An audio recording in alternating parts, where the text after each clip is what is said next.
de ustedes.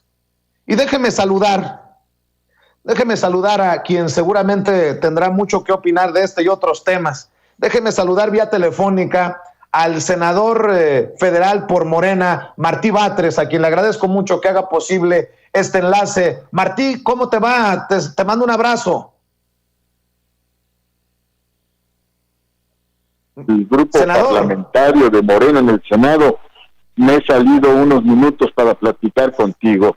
Aquí andamos, trabajando. Muchas gracias, senador. Antes de hablar de plurinominales en el Senado, porque me llamó mucho la atención el video que publicaste ayer en redes sociales y que compartimos anoche en Sin Censura Nocturno, déjame preguntarte de este llamado sin hipocresías que hace Santiago Krill para que el presidente le abra a la oposición las puertas de Palacio Nacional para dialogar. ¿No te parece una grosería, senador, después de tanto que hemos escuchado y visto? Pues es completamente absurdo y es completamente ilógico. Si ellos dicen que el presidente es un dictador y se la pasaron diciéndolo a lo largo de la campaña y lo han dicho en los meses anteriores y en los años anteriores, pues es completamente ilógico que le pidan una reunión. Es completamente absurdo. Creo que la oposición ha tenido un discurso verdaderamente desmedido, lleno de falsificaciones, de distorsiones de responsabilidad, y también tiene que asumir las implicaciones de su discurso. Es completamente ilógico llamarle un gobernante un dictador, tirano, insultarlo y luego pedirle una reunión. Carece de toda lógica. Así es, carece de toda lógica. ¿Me escuchas, senador? Te escucho bien, Vicente. ¿Me escuchas bien tú a mí? Sí, claro. Nosotros tuvimos por aquí un desajuste en mi micrófono y en mis audífonos, por eso te lo preguntaba. Pero, a ver, senador, déjame preguntarte sobre lo que subiste ayer a redes sociales, que me pareció muy relevante, porque hay controversia sobre el tema de los plurinominales y tú dices en el Senado, creo que sí se ajusta esta reforma electoral que pide el presidente y que podría apuntar a la desaparición de plurinominales. Danos tu opinión, Martí Batres. ¿Vamos a qué?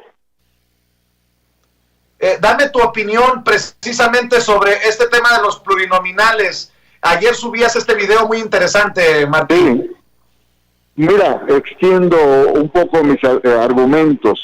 Aquí estoy expresando 3 argumentos fundamentales. Primero, el Senado de la República es la expresión de los estados y la Ciudad de México, que es un cuasi-estado. La naturaleza del Senado no es la representación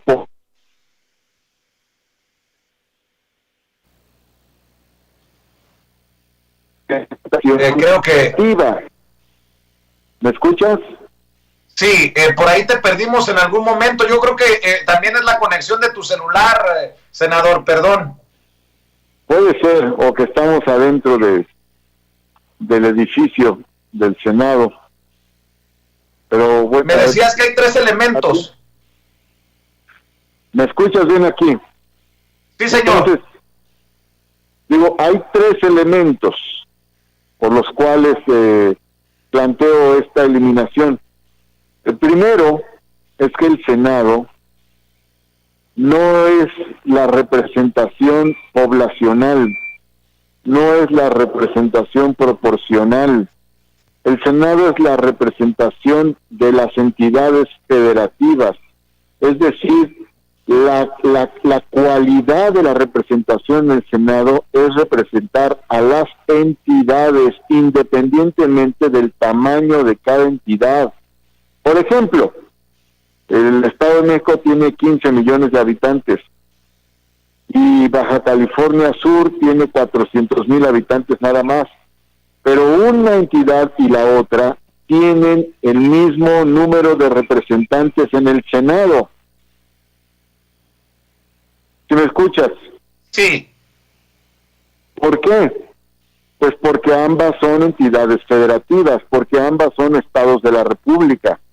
Lo que se representa en el Senado entonces no es el tamaño de la población, no se representa la proporción de la población, tampoco la proporción de cada fuerza política, se representa a las entidades federativas. Es el espacio donde se visualiza el pacto federal entre las entidades que están enumeradas en la Constitución.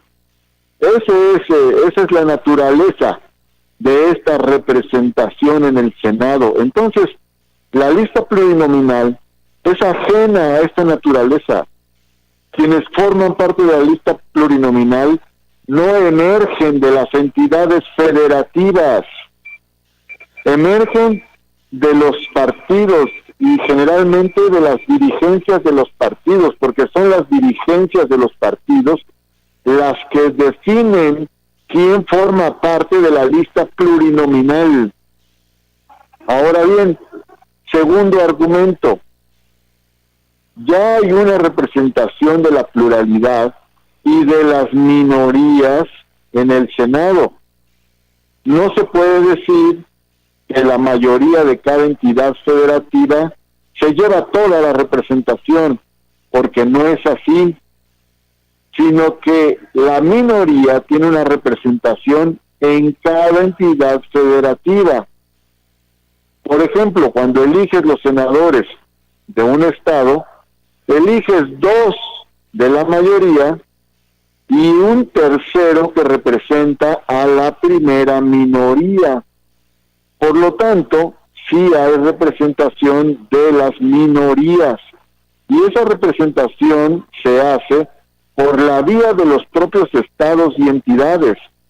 Si eliminamos la lista de representación proporcional, o sea, la lista plurinominal, de todas maneras hay presencia de las otras fuerzas políticas a partir del senador de minoría de cada entidad federativa. Es decir, no se eliminaría la representación de la pluralidad, pero esa pluralidad se tendría que ganar en cada entidad federativa, ya sea con los senadores de mayoría de una fuerza política o ya sea con el senador de minoría de otra fuerza política. En todo caso, lo que quiero decir es que sí hay un mecanismo de representación de la pluralidad federalista diferente a la lista plurinominal. Tercer argumento, el tamaño del Senado. Tenemos el Senado más grande de América, más grande que el Senado de Estados Unidos. En Estados Unidos hay 100 senadores, en México 128. Pero si vemos a los demás países latinoamericanos, pues vamos a ver los tamaños. El más grande después de México es el de Colombia, son 108 senadores. Pero ve el de Argentina, son 72, o el de Brasil, son 81, y Brasil tiene mucho más población que México. Otros senados son todavía más pequeños, el de Chile son 43, el de Bolivia 36, el de Dominicana 32, el de Uruguay 30, en Paraguay hay 46, es decir, los países que tienen Senado tienen una composición mucho más pequeña que el Senado en México, que es un enorme aparato.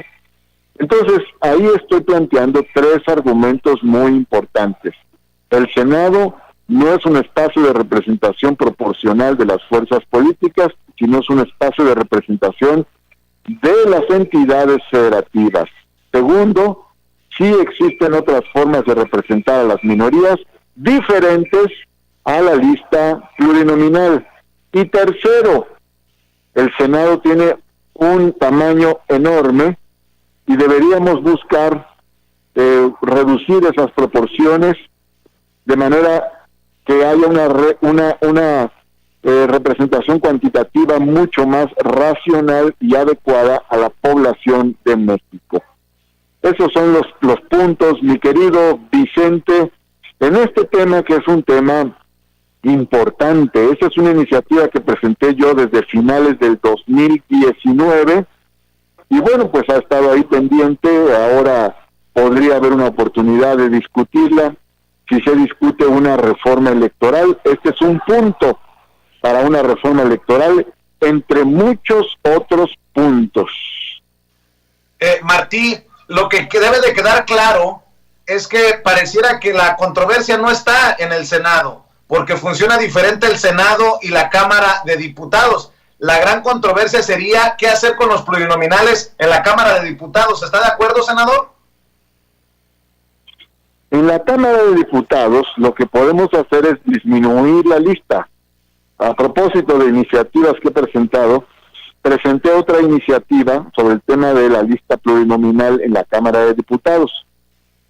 Yo lo que opino ahí es que los diputados de representación proporcional deben bajar de 200 a 100, de tal forma que también reduzcamos el tamaño de la Cámara de Diputados, que es enorme, son 500 legisladores, y por lo menos habría que reducirla a solo 400. Entonces, podemos bajar la lista de representación proporcional, o más bien el espacio de representación proporcional, de 200 a 100. Pero ahí, mi querido Vicente, propongo otro cambio. El cambio que propongo es que no haya una lista para la representación proporcional, sino que la representación proporcional se derive de los mejores votados que hayan perdido la elección de cada partido.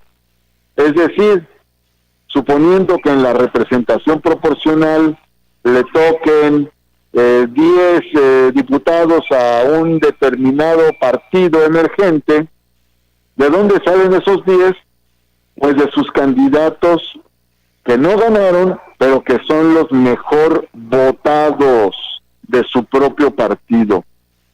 De esta manera, podrían entrar en la representación proporcional de acuerdo a los lugares que les corresponda, pero no sobre la base de una lista de representación proporcional, sino sobre la base de los más votados de sus propias candidaturas uninominales. Esto ya existe parcialmente en la Ciudad de México y en otras entidades federativas, este mecanismo. No hay lista, sino que tus diputados de representación proporcional son los que no ganaron, pero son los mejor votados de los que no ganaron. Ese es un mecanismo que obliga a que todos los candidatos vayan a hacer campaña a territorio. El actual sistema de representación proporcional basado en las listas tiene múltiples defectos. Yo he escuchado cómo hay varios defensores de la representación proporcional en estos días. Entonces dicen, no, pues es importante la representación proporcional, porque una mayoría relativa podría quedarse con el 100% de la representación, y muchas minorías pueden sumar la mayoría y estarían fuera de la representación. Vamos a suponer que una fuerza política tiene el 40% de la votación y con eso gana todas las diputaciones uninominales. El otro 60% está compuesta por una variedad de fuerzas políticas y se quedan fuera sin representación alguna en caso de que no exista una representación proporcional. Bueno, es un argumento atendible, pero hay otros elementos que también se tienen que atender. ¿Qué es esto que yo comento? ¿De dónde debe salir esa representación proporcional? ¿De listas o de los propios candidatos y candidatas que fueron a hacer campaña? Yo digo que de esta segunda opción. La lista ya ha entrado en un proceso de burocratización extrema. La composición de las listas plurinominales de los partidos se selecciona generalmente a partir de designaciones desde arriba. Ahí entran los que no se van a hacer campaña.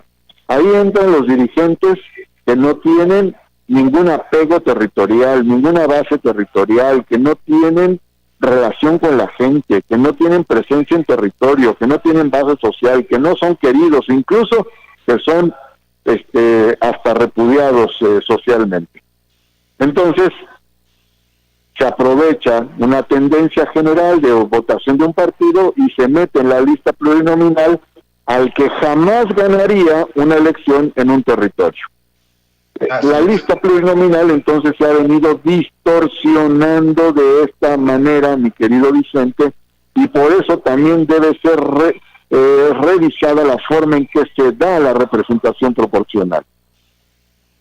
Buen punto, y me parece muy interesante, debatible la propuesta que nos deja sobre la mesa el senador Martí Batres. Senador, si me permites, nada más para cerrar tu reflexión sobre la consulta popular para enjuiciar a los expresidentes. Dijo el presidente hoy en la mañanera, a pregunta, a cuestionamiento, a planteamiento de Meme Yamea, nuestra corresponsal, que no va a participar en la consulta ni va a votar por enjuiciar a expresidentes. Muy respetable la decisión del ciudadano presidente, y hago esa acotación, ciudadano presidente, porque al final es un ciudadano más de este país. Millones de mexicanos sí queremos la consulta popular para enjuiciar a los expresidentes. Dame tu reflexión, senador, si me permites. Bueno, pues mira, creo que cada quien debe tomar su decisión. Lo importante de esta consulta es que se estrena institucionalmente la democracia participativa. Todas las consultas que se habían realizado en el país habían sido consultas pues en el ámbito de la sociedad civil, no habían sido convocadas formalmente por órganos del Estado. Esta es la primera consulta que se convoca por parte de órganos del Estado, y vamos a tener dos consultas. Esta de agosto del 2021 sobre el juicio a los expresidentes, y la de marzo del 2022 de revocación de mandato del actual presidente. Son dos consultas muy importantes que colocan a México en una nueva dimensión democrática, en la dimensión de la democracia participativa. Ahora, a participar, cada quien que vote como decida votar libremente. Ya el presidente, como ciudadano que va a participar, ha expresado su opinión, de acuerdo también a sus propias responsabilidades, pero pues que cada quien decida cómo participa y cómo vota en esta consulta. Así es. Pues te quiero agradecer, senador, por hacer posible este enlace. Sé que estabas en reunión, aprecio mucho tu generosidad y te mando un abrazo, y estamos al pendiente de lo que publicas en redes sociales para compartirlo y debatirlo aquí en Sin Censura. Sí, lo he visto, y lo cual te lo agradezco mucho, mi querido Vicente, porque hemos tenido unas conversaciones muy buenas. Te mando un fuerte abrazo y éxito en tu trabajo periodístico. Gracias. Es el senador federal por Morena, Martí Batres, hablando con nosotros sin censura.